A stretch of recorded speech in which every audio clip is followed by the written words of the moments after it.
Bună, dragilor, și bine ați venit la o nouă citire. Dacă titlul te-a atras, înseamnă că ai aici cu siguranță un mesaj pentru tine. Îți mulțumesc pentru că mă urmărești, îți mulțumesc pentru că mi ești alături. Dacă vrei și tu astfel de citire, găsești oricând cu drag doar pe aplicația de tarot și astrologie Cristina Zurba, disponibilă atât pe iPhone cât și pe Android. De asemenea, te invit cu drag și pe Destiny, platforma pe care îți poți întâlni sufletul pereche. Ai link în primul comentariu. Hai să vedem așadar mesaje pentru tine, atât din punct de vedere personal, cât și profesional, financiar, dar și surpriza. Bun, a început citirea. La baza pachetului avem valetul de spade. Ai o dorință fantastică de a cunoaște lucruri, ai o dorință fantastică de a cunoaște viitorul, de a cunoaște încotro se îndreaptă poate un anumit proiect important. Ce mai văd aici e că ai foarte mulți oameni care îți sunt alături, mai văd bineînțeles și o perioadă în care atenția ta este foarte mult concentrată pe ideea de casă, stabilitate, financiar, da, pe partea aceasta.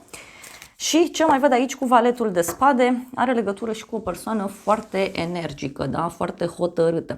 Poate ești într-o perioadă în care vrei să înveți multe lucruri, dar pentru alții m-aș gândi că sunteți într-o perioadă în care vorbiți mult, analizați tot felul de situații, posibil, da, să fie și un moment în viața voastră în care vreți să știți mai multe lucruri despre familia voastră, despre originea voastră, deci e posibil și acest aspect. În plan personal avem 4 de monede, un moment în care, uite, atenția ta este foarte mult îndreptată din nou către ideea de stabilitate. Ești foarte hotărât în acest moment din punct de vedere personal și tot 4 de monede poate să însemne și un moment în care te concentrezi foarte mult pe ideea de finanțe, da? De bani. 4 de monede în acest context mă mai duce cu gândul și la faptul că ești posesiv sau posesivă într-o relație, pentru alții poate să însemne și o perioadă în care sunteți foarte hotărâți pe ceea ce vreți, știți ce este al vostru și sunteți gata să luptați în acest sens cu magicianul. E ca și cum dai startul unui proiect nou, lucrezi la ceva nou, acționezi într-un mod nou.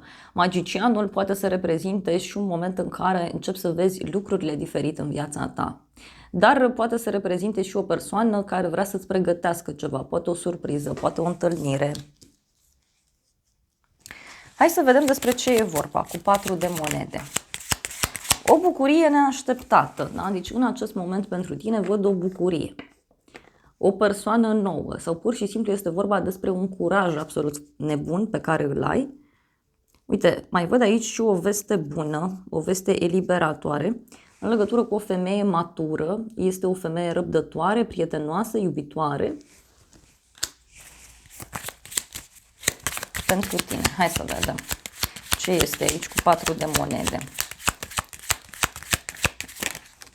Căsătoria mea aici, deci ești hotărât aici, fie să-ți întemeiezi o familie, fie pentru unii e un moment în care ziceți nu renunți la relația asta, nu renunți la situația aceasta, dar uite, văd un moment de abundență pentru sufletul tău în acest moment. Deci e ca și cum ți-ai conștientizat puterea, ți-ai conștientizat ceea ce este al tău. În alte cazuri văd aici niște discuții foarte importante privind sfera financiară, privind încrederea dintr-o relație, privind stabilitatea dintr-o relație.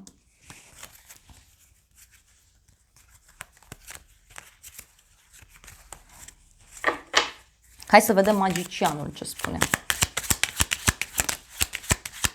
Un prieten. Uite, ai un prieten aici care vine către tine sau o persoană care se află în așteptare. Poate să fie un prieten supărat. Mai văd că e posibil să fie vorba despre un bărbat. Fie este vorba despre o persoană care e cu sufletul lângă tine, dar nu e corectă, nu e dreaptă. Fie este vorba despre un bărbat aici care are niște probleme pentru sufletul său. Hai să vedem în continuare ce-i cu magicianul ăsta. Cineva se gândește aici că vrea să se întâlnească cu tine sau poate e cineva care se gândește foarte intens la tine, la sufletul tău. Cineva care, uite, parcă vrea să știe ce mai faci, vrea să știe cum ești, cum te simți. Și cineva, uite, care te invită undeva să faceți un drum cu dragoste.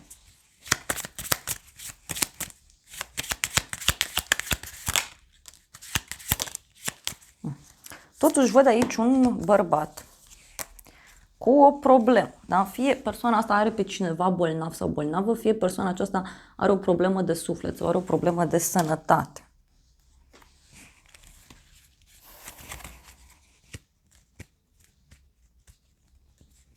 Poate să fie vorba despre o persoană importantă din viața sa. În continuare avem luna, deci un moment în care ai în jurul tău niște personaje tăcute, ascunse, misterioase, poate rău intenționate. Luna poate să reprezinte și faptul că în acest moment ai legătură cu o femeie foarte importantă sufletului tău. Mai văd o persoană bucuroasă, o persoană energică, plină de viață. Luna, de asemenea, poate să reprezinte și faptul că ești într-o stare de confuzie din punct de vedere financiar sau profesional. Apoi avem cavalerul de monede. În unele cazuri îmi vine să vă zic că e ca și cum ați visat ceva recent, ați intuit ceva recent legat de carieră, legat de bani, legat de ceva care ține de zona profesională. Și văd aici cu acest cavaler de monede, da, că primești confirmare. Cum că ceea ce tu ai intuit, ceea ce tu ai simțit, ceea ce tu ai visat se îndeplinește. O altă variantă pe care o simt aici pentru unii dintre voi este faptul că vă aflați într-un moment poate puțin confuz, ciudat, poate sunt probleme, da? Pe bani, pe muncă, pe toată zona aceasta. Însă avem cavalerul de monede, care vine clar cu o rezolvare. Este o rezolvare bună, stabilă. Hai să vedem luna, ce zice luna.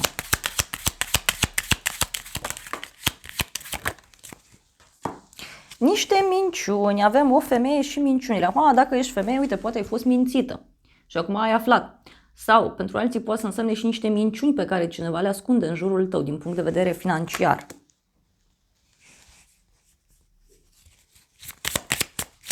Hai să vedem cavalerul de monede.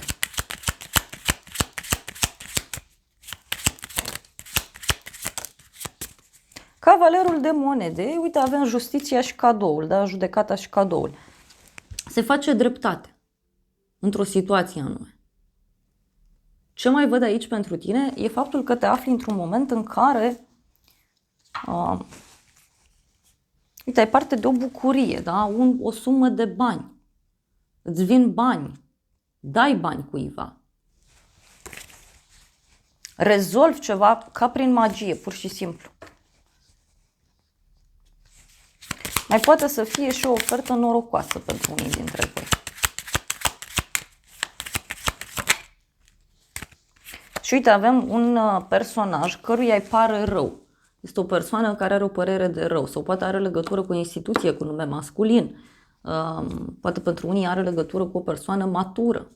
Parcă e cineva care are o datorie față de tine sau o persoană care își dorește foarte mult, poate o colaborare cu tine. Pentru unii, dacă așteptați un răspuns aici din punct de vedere profesional, da, acesta vine foarte rapid și este pozitiv. Deci e un răspuns bun. Rezolvați ce vă propuneți. Surpriza, un cavaler de bâte, o persoană curajoasă, energică, dornică de aventură. Mai văd de asemenea foarte multă pasiune pentru cei mai mulți dintre voi. Și apoi avem 5 de spade, cineva aici care își urmărește interesul. O persoană care poate a mințit, a trădat, mai poate să însemne și că ai o surpriză de la o persoană care e într-un compromis cu tine sau o persoană care a fost într-un compromis. Cavalerul de bâte.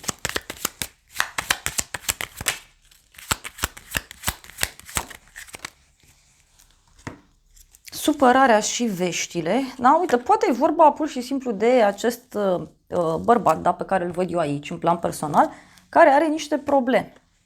Uite, omul ăsta îți poate da niște vești, cum că e grăbit sau grăbită, să ajungă undeva, să facă ceva. Sunt niște vești cu supărare. Nu e neapărat supărarea ta. Da? E ceva legat de o persoană nouă, un nou început, un copil. Hai să vedem 5 de spade, ce zice.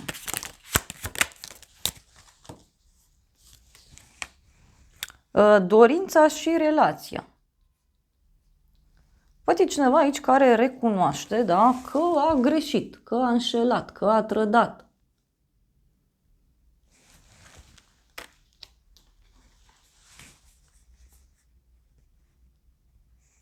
Mai poate să însemne și o persoană geloasă.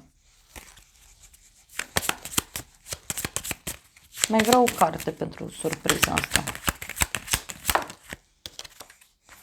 Dar e cu bani, e cu noroc.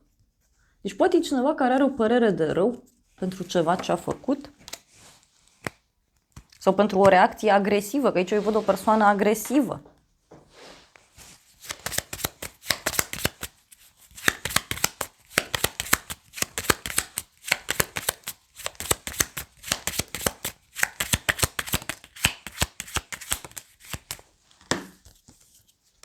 Hoțul și drumul.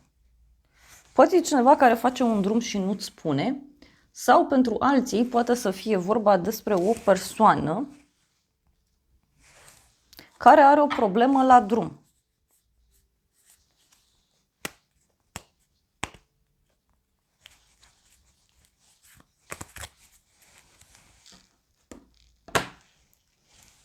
Hai să vedem ce zice și oracolul ăsta cu surpriza. Oh, are legătură cu o pauză, da? Ceva ce stagnează. O persoană supărată.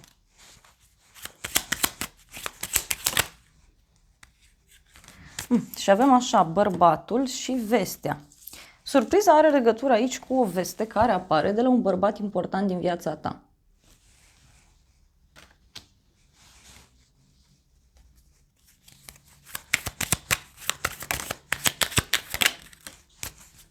Și are legătură cu dragostea pentru unii, dragoste și falsitate. Surpriza are legătură cu o persoană falsă, da? E ca și cum descoperi magicianul, da? Descoperi persoana aceasta care nu a fost fidelă, nu a fost sinceră.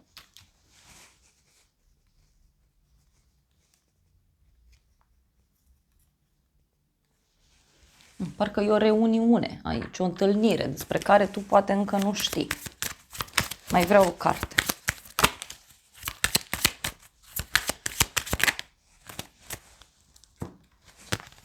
Inamicul,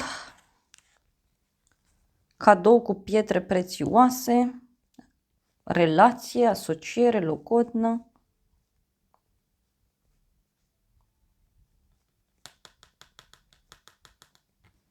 Parcă are legătură și cu cineva care îți face un cadou, da? Îți face o propunere.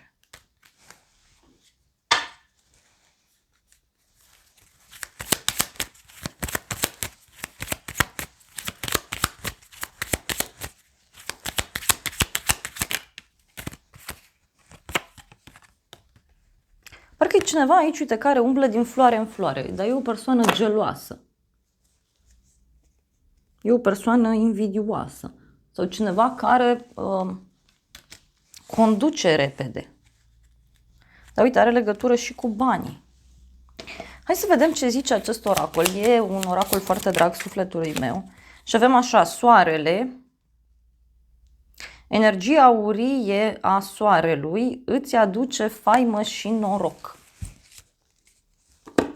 Deci mesajul acesta este pentru tine. E clar că ești într-un moment în care tu devii cunoscut, da? Sau se clarifică ceva, e un noroc pentru tine în legătură cu o situație.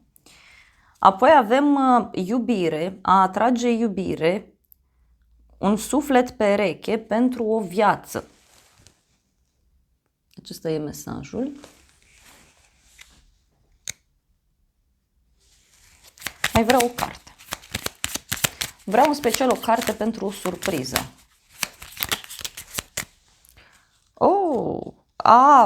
A lăsa în urmă obiceiuri proaste, obiceiuri nesănătoase, a se accepta pe sine, o excelentă sănătate mentală și a renunța la vicii.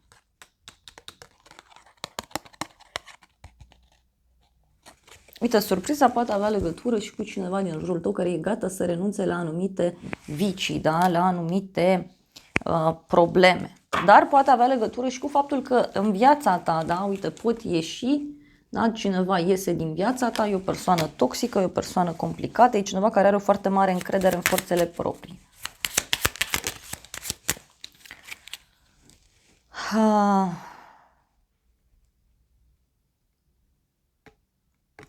Avem cifra 5, foarte importantă, că manifestă banii și ei vor veni. Deci e o situație din care tu ești bine din punct de vedere financiar.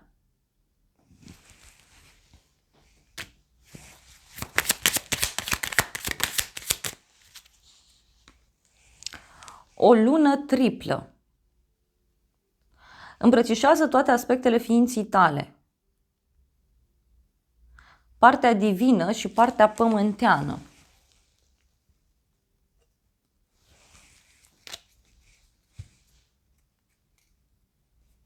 Avem o noapte perfectă. Da? Unii, nu știu, poate aveți aici o noapte, o întâlnire cu o persoană dragă, cunoașteți pe cineva sau aflați de cineva că a avut o astfel de escapadă.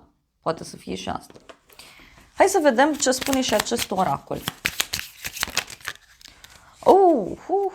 Ok. Surpriza, uite, avem așa, șarpele, competiție, inamic, este o persoană inteligentă, malițioasă, altă femeie avem aici, sau o altă persoană, dependență, da? Deci cineva care e dependent aici. Și apoi avem stabilitate, siguranță, avem palmierul, creștere. Deci o persoană care e dependentă de ceva anume. E dependentă de siguranță. Și apoi avem Cupidon, a se îndrăgosti, o iubire care apare pe neașteptate, cineva care te invită undeva, cineva care te place, da? Și care îți va spune acest lucru. Da? Poate să fie și cineva care apare în viața ta. Nu văd momentan să fie o persoană cu gânduri extrem de stabile, extrem de serioase, dar măcar e ceva. Da? Sau poate pur și simplu așa e persoana asta, e mai aventurieră din fire, mai energică, mai adolescentină. Și avem pasărea Phoenix, care vorbește clar despre o fază nouă, despre o reînnoire, despre o transformare, da? Despre a-ți schimba mintea. Am dat din greșeală peste o carte și mi-a ieșit 8 de bâte. Surpriza are legătură, uite, cu un mesaj, un apel telefonic pe care îl primești, niște discuții la minut care apar, vești care vin din străinătate, vești care vin prin intermediul undelor, adică, nu știu, pe internet, un mesaj, un apel telefonic. Hai să vedem care e surpriza, ce spune și tarotul meu cu surpriza asta. O veste bună. O veste bună și o surpriză.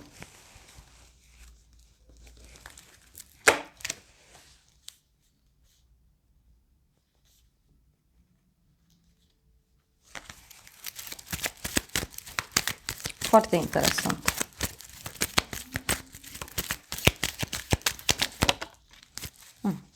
Surpriza are legătură așa, uite, cu un drum lung și cu o veste despre un final.